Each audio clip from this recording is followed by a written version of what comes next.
Точно в нея ще изхвърлиш ето стари вестници, тетрадки и кашони, опаковки, папки. В синя кофа заминават, там хартията поставят. Жълто, синьо и зелено, правилото те е наредено. В трите кофи цветни подредени, отпадъците тук са раздели. Здравейте! Кое ти е любимото животно? Мони, я да видим кое ти е любимото животно. Какво си нарисувала? Стъркил. Може ли да ни покажеш? Да. Наси ти? Колибри. Страхотно! А знаеш ли къде живее колибрито?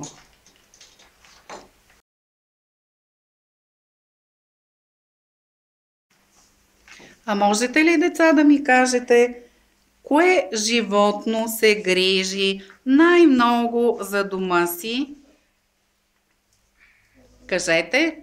Костенурката. Костенурката, така ли? А защо се грижи тя най-много за дома си? Кажи, Ева.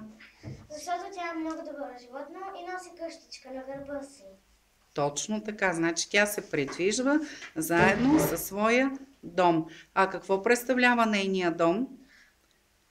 Черупка. Черупка, която нали, тя си я носи на гърба си. Черупка представлява на нейния дом.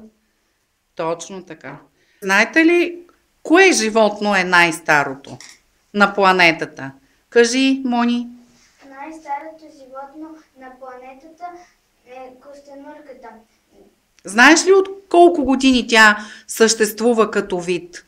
От 200 милиона години. Охо, това означава, че тя е съществувала още по времето на динозаврите. Страхотно!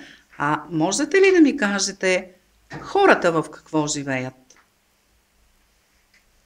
Наси, кажи, миличка. Къщи, блокове, кооперации. Чудесно! А как се грижат хората за своите домове? Кажи, Любчо. Някои се грижат много добре, а други замърсяват околната среда, като сечат горите, като изхвърлят нефта и отпадъци. Така ли? Да. И това не е хубаво, което правят хората ли?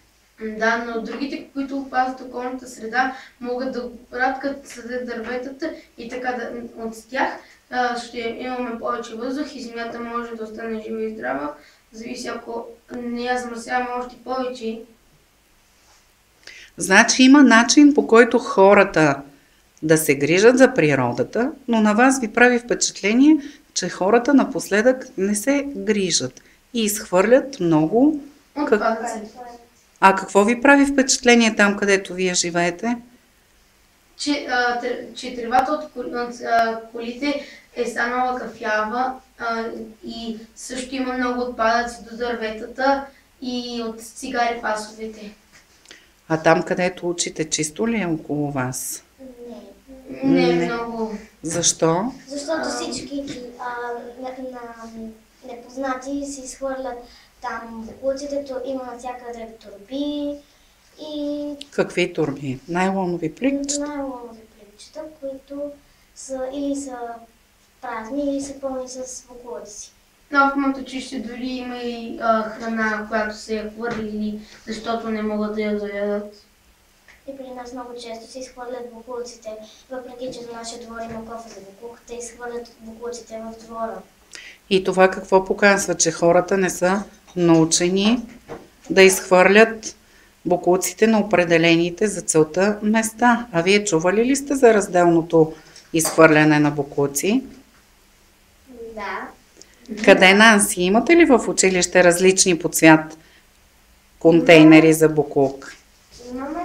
Да, при нашия дом, до нашия дом има едни контейнери, дето на картинката пише специални за шишета, специални за хартии, специални за стъклени неща.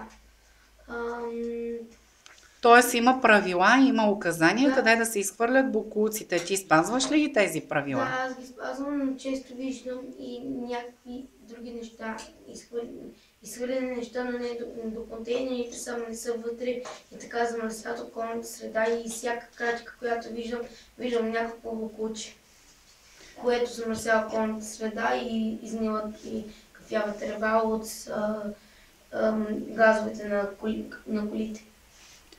И това не е хубаво. Тогава ние с вас какво можем да направиме? Аз смятам, че ние можем да опазим околната среда, като засаждаме дърветата, събираме боклуците и слагаме в контейнерите и на определените им места. И какво животно ние имаме в училищния двор, което много често идва при вас? Кажи, Мони. Катеричката. Катеричка, тя къде живее? На дърветата. В двора ние какво дърво имаме? Един голям.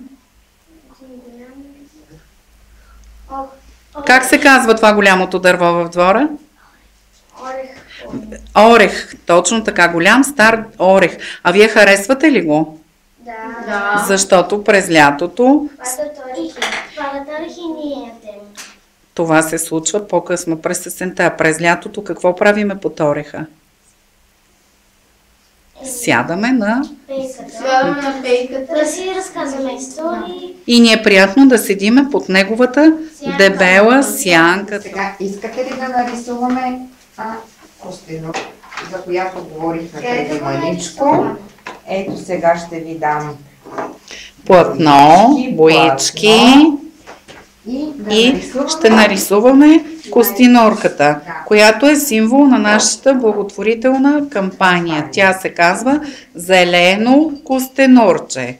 Взимайте си черчица. Какъв цвят искате да нарисувате костенурката? Зелено, жълто и кафяво.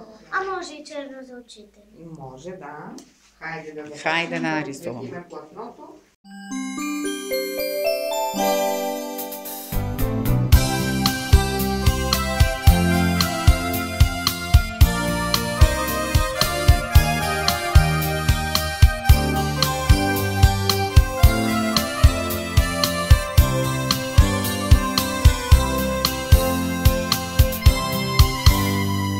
Тъничка пътечка тича, през гората криволичи и ни води все нагоре към високите простори. Тук край изворче извива, там зелен шубрак се скрива, шарени полянки преминава, към скалите стръмна става, но край нея не е чисто. Тук са бродили туристи, хвърляли са всякакъв отпадък. Планината е в опасен безпорядък.